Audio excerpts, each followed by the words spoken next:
স্বাগতম মই নৱ কুমাৰ বৰ্মনে আপোনালোক প্ৰতিদিনলৈ জীৱিকা সন্ধানী কৰ্মসংস্থান চেনেলৰ তৰফৰ পৰা আন্তৰিক অভিনন্দন জ্ঞাপন কৰিলোঁ।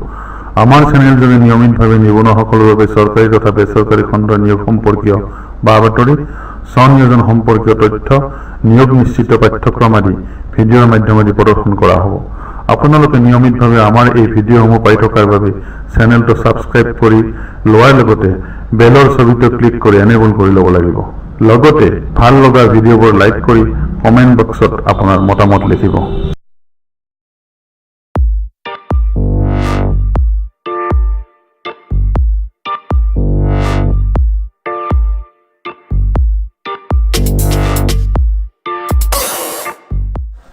দিল্লী পুলিচৰ কনষ্টেবল নিযুক্তি প্ৰক্ৰিয়াৰ সালসলনি কৰি আবেদনৰ সময়সীমা বৃদ্ধি কৰাৰ উপৰিও ইতিমধ্যে নিৰ্ধাৰিত কৰা নিযুক্তি পৰীক্ষা বাতিল কৰিছে।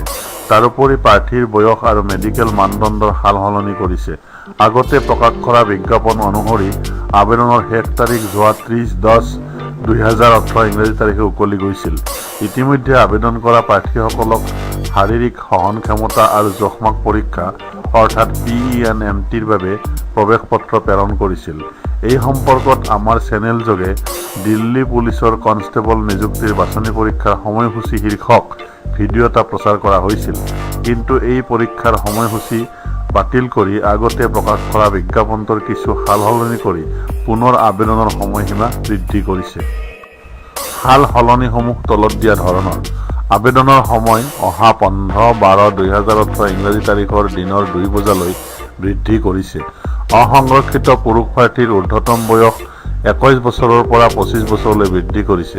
ঠিক তেনেদৰে অন্যান্য পিছপৰা শ্ৰেণীৰ পুৰুষ প্ৰাৰ্থীৰ বাবে 24 বছৰৰ পৰা 28 বছৰলৈ আৰু অনুসূচিত জাতি জনজাতি পুৰুষ প্ৰাৰ্থীৰ বাবে 26 বছৰৰ পৰা 30 বছৰলৈ বৃদ্ধি কৰিছে।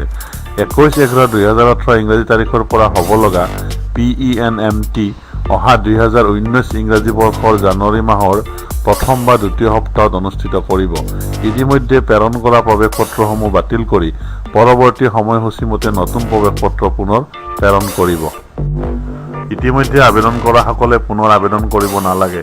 বয়সৰ সময়সীমা বৃদ্ধিৰ বাবে যিসকলে এই পদৰ বাবে আবেদনৰ যোগ্য হ'ব তেওঁলোকে আমাৰ চেনেল যোগে ইতিমধ্যে প্ৰচাৰিত হায়াৰ ছেকেণ্ডাৰী অৰ্হতাত অসমৰ বাবে দিল্লী পুলিচত 130টা কনষ্টেবলৰ পদ শীৰ্ষক ভিডিঅ'ৰ মতে আবেদন কৰিব পাৰিব।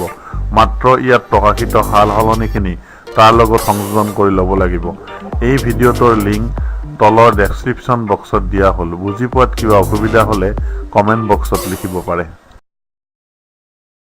ভিডিঅ'টো চাই বাৰু আপোনাৰ কেনেকুৱা লাগিল? যদি ভাল লাগিছে লাইক কৰি কমেণ্ট বক্সত আপোনাৰ মতামত লিখিবলৈ পাহৰি নাযাব। ধন্যবাদ।